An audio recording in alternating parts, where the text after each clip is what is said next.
Salah is one of Liverpool's best ever transfers and one of Chelsea's worst. Even if Chelsea leave Wembley today with the League Cup and beat Liverpool in the final, they will depart the stadium with a sense of this is what you could have had. What they could have had is Mohamed Salah, who is worth significantly more than English football's secondary domestic cup. The Egyptian spent 12 months at Stamford Bridge 8 years ago after signing for the London club from Basel.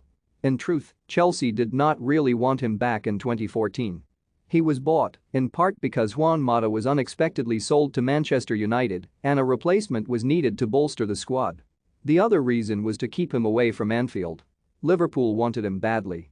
Well, almost everyone at Liverpool. Brendan Rodgers was skeptical.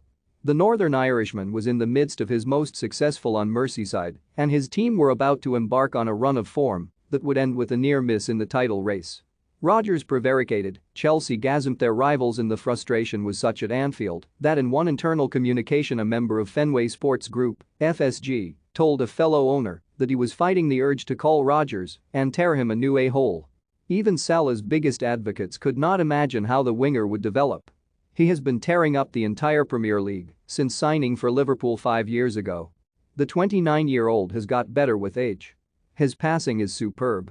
Not only does he lead the division in scoring, he is joint top of the assists list with Trent Alexander-Arnold.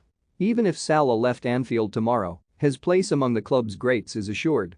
He is a very different player to the one that Jose Mourinho thought was too lightweight, physically and mentally, for the Premier League. Rodgers took a similar view and both men were probably right 8 years ago.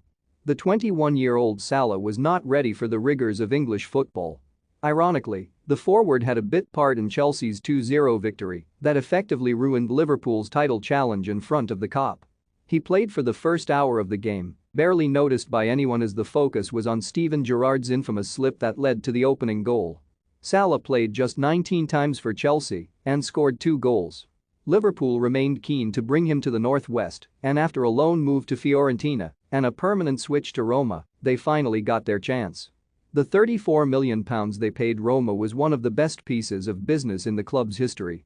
Chelsea did not exactly fall on hard times when they parted company with Salah. They have won 2 titles, a Champions League, an FA Cup, an EFL Cup and the Europa League in the intervening years.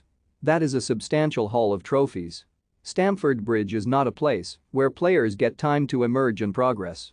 Kevin De Bruyne went through similar growing pains during his time on Chelsea's books. It must be galling, though, for those associated with the West London club to think that they let 2 of the game's finest talents slip through their fingers. At the moment Salah has a strong case to be regarded as the world's best player.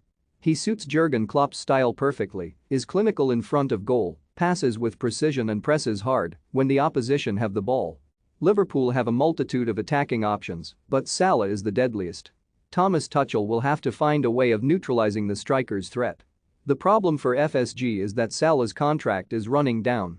In the summer he will have 1 season left. He wants, and deserves, parity with the Premier League's top earners.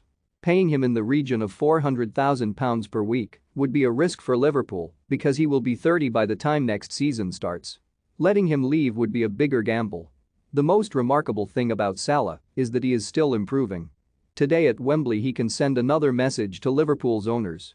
He has nothing to prove to anyone, even his former team, and every club in football wishes they had Salah in their side.